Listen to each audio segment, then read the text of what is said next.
Hello and welcome to the Ball and After, where we are back again, and it is the morning after a pair of sweeps. We're gonna start with the story out of the second sweep because it's not really about the sweep part. That is CSKA take out Baskonia. Controversy the refs. I know, shock, and controversy the refs thing with CSKA, but I'm just gonna say CSKA were probably gonna win that series, whatever happened last night. So we're gonna park the controversy the refs for what I thought was the bigger thing, which was Dimitris Itoudis doubling down on his whole "where the CSKA fans at" thing.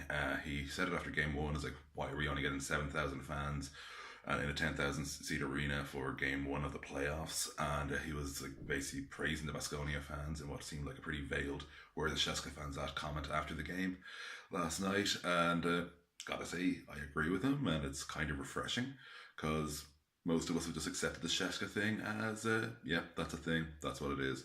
Whereas Atudas is like, yeah, we should really probably do something about this, is more his approach. So kind of refreshing. Like, personally, for me, if a team is going to win that much, I would like them to win in front of larger crowds and have more interest, not least because the commercial benefit of running a basketball site and vlog and all the other things of having more people who care about it. So, yes, Jessica, get more fans. It'll help all of us.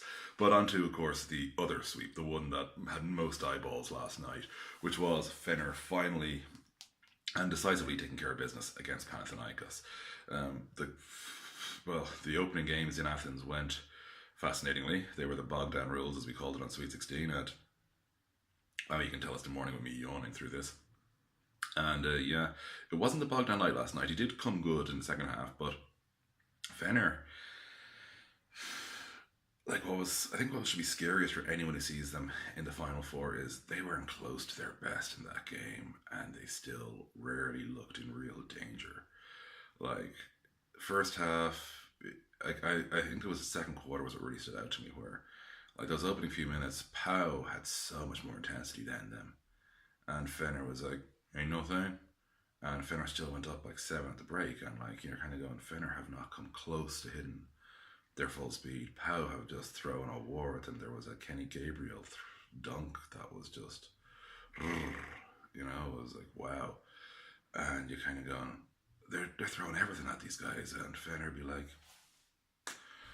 and it worked. Like Fener just, wore Pau down, forensically dissected them, and yeah, it was effective. Like, you gotta give big props to Zelko Obradovic, who is now 9-0 with Fener in playoff games. Like, that's, I know it's only through a small sample size, only 3 seasons, but 9-0 against, not bad teams. Like, Maccabi, okay, they weren't anywhere close to their peak, but they had won the title the previous year. 3-0. Real, admittedly somewhat of a downish year, but they had won the title the year before. 3-0. Panathinaikos, okay, they hadn't won the title the year before, but Zoc hadn't won in the Owaka since joining Fener. And he goes off, has a one big comeback, and then has one, sort of good back and forth, or wins both of them when it matters. So yeah, good job, Fenerbahce. Really good job. Obviously for them, the big plus is this is effectively a home Final Four. They have to cross the Bosphorus, which, as someone told me, in bad traffic can be up to 3 hours. So, well, we'll see. It's like, that's actually why I'm going to stay near the arena, purely because of how bad I've heard Istanbul traffic is. And yeah, it's going to be interesting. It's going to be interesting, I think, because Berlin felt like a home atmosphere for Fenerbahce last year.